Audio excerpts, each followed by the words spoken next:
All right, super duper fast video. Once again, silver traded nearly at 1888. Well, not nearly. It traded at 1888 nearly all day long today. And as I do this video at 7:39 p.m. Eastern Time, it is again at 1888 in the excess or access markets, not excess, access markets overseas. To see something like this, to me, is incredible.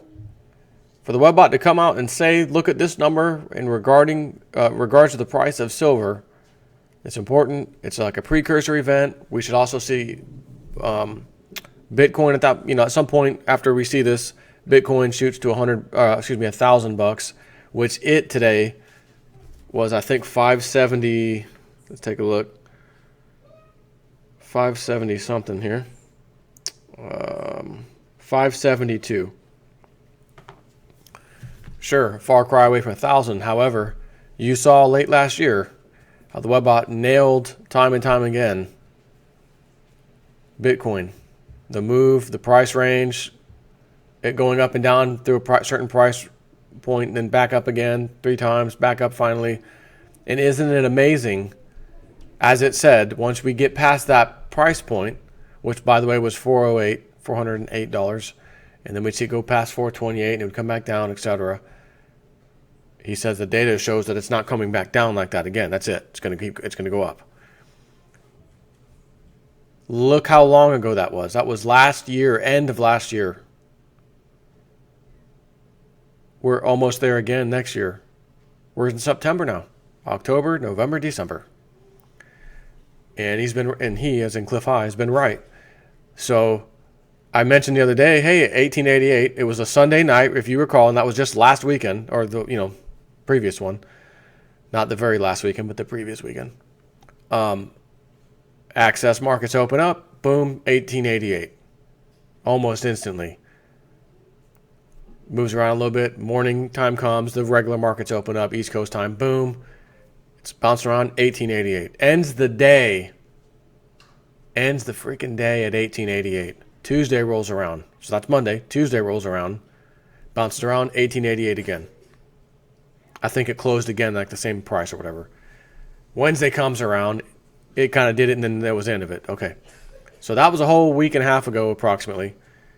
Maybe pushing almost 2 weeks now technically. And here it is again because it went below 1888.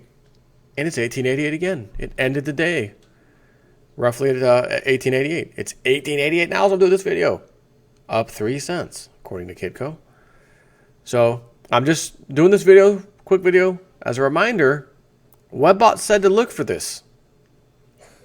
And I'm hearing this story now from, which I sent myself to do a video on. I don't know that I'm going to do it now because HSBC or Deutsche Bank has responded, but there's an entity where you can play these, kind of like a futures market, but it's not the futures market, but you can demand delivery of your precious metals, gold. And someone tried to do so and was told by Deutsche Bank, sorry, that's not going to happen. And Deutsche Bank actually has responded after that to say, well, there's certain bank branches in which you can go to get the delivered gold. Some bank branches, not all bank branches. In the particular bank branch in question, we don't allow that there. Or they don't, the branch itself, whatever. So, fishy, yes. However, they said they have a reason. It can be checked out. From what I read, it does check out. Strange nonetheless. Another thing of, gold manipulation or, someone trying to request gold, can't get gold, whatever the reason, in your face again. But that's it. Just want to talk to you for a second about that. And time to get on to some other videos. Take care.